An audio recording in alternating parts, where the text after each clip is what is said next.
Okay, tonight I am back and I am going to be listening to a video that came up in my recommendations.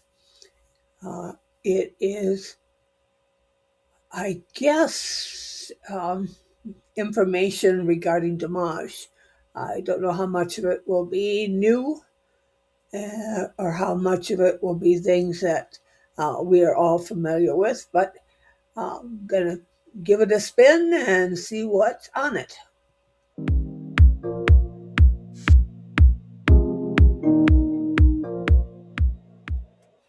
Dimash Kudaibergen is not just a singer, he is a vocal athlete. Hailing from Kazakhstan, his rise to global stardom is a testament to what happens when raw, once-in-a-generation talent meets the digital age. Classically trained but drawn to contemporary music, Dimash possesses a vocal range that spans over 6 octaves, from a deep, resonant bass to a piercing, angelic whistle register. His breakthrough on the Chinese television show Singer 2017 introduced him to an audience of billions. Almost overnight, he transitioned from a national treasure in Kazakhstan to an international superstar, bridging cultures by singing fluently in Kazakh, Russian, Mandarin, English, French, and Italian. When we talk about Dimash amassing massive view counts, often easily clearing the 100 million mark across various global platforms like YouTube, Bilibili, and Weibo, we are looking at the mechanics of viral awe. Here's why his videos consistently break the internet. Dimash is one of the most reacted to artists on YouTube. Vocal coaches, opera singers, and everyday music fans record themselves watching his performances. The sheer shock of hearing him transition from a booming baritone B2 to a stratospheric soprano high note E6 or higher fuels endless shares and rewatches. Take a look at this.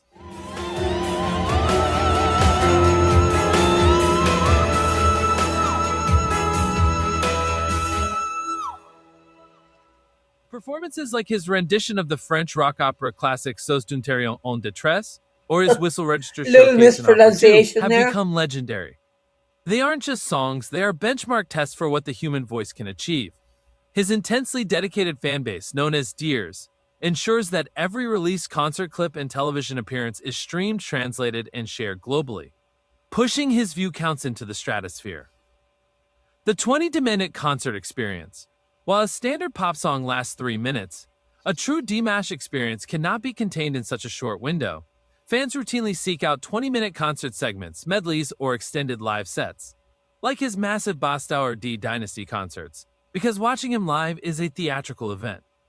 In a typical 20-minute performance block, you will witness emotional storytelling. He often starts slow, utilizing a breathy, emotive chest voice to draw the audience in, making even a stadium of 25,000 people feel like an intimate room. He weaves traditional Kazakh instruments, like the dombra, into modern pop and classical crossover arrangements, educating the world about his heritage. He treats his voice like a lead guitar, frequently dropping the mic.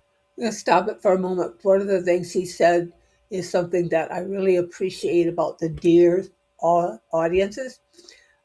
There was a period of time where I actually refused to go to live concerts because quite often the audience was so noisy that it was difficult to hear the actual performance. And I would go home and put on the CD in order to actually hear them. You don't do that with Dimash. People are quiet until such time as you're kind of invited to sing along. Microphone to his waist, while hitting a sustained high-volume note that rings clearly through the arena. Grounded in reality. While the internet loves to hype up his statistics, the reality of Dimash's talent requires no exaggeration. He isn't relying on studio magic or auto-tune. The millions of views he generates are a direct response to live, unedited human capability.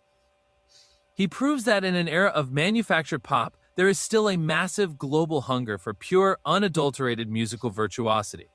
His official YouTube channel has actually rocketed past 600 million total views, but hitting those massive 100+ million view milestones on individual performances or cumulative platform metrics comes down to a very specific formula.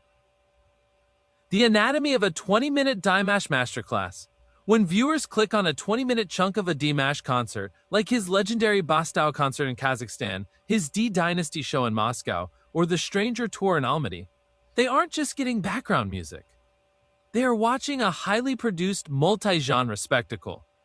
He typically opens with a massive cinematic arrangement. Songs like Olympico or Stranger use a full orchestra and choir.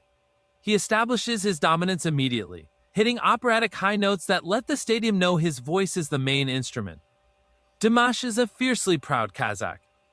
In the middle of his sets, the pop beats drop out, and he will often bring out a dombra, a traditional two-string Kazakh instrument. He plays it with lightning speed, blending traditional folk music with modern rock or pop. This is where the viral moments happen. He will transition into a devastatingly emotional ballad like Esos Donterion de Tres or Love of Tired Swans.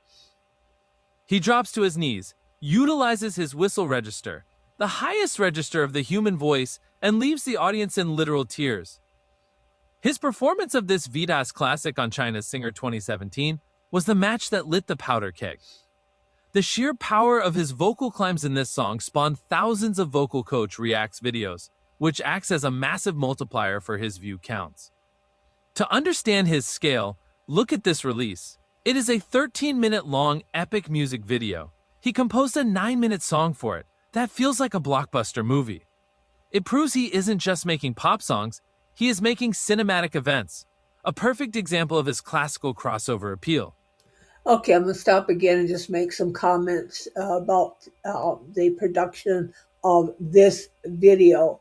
I think it is probably AI. There is a lot of mispronunciation. They refer to take a look at this video. Meanwhile, the video they're showing is not the one they're talking about. The pronunciation of SOS was very much an AI pronunciation of it, but still, it is a good review of Dimash. He takes a deeply traditional, centuries-old piece and injects it with a vocal agility that classical purists and modern pop fans both respect.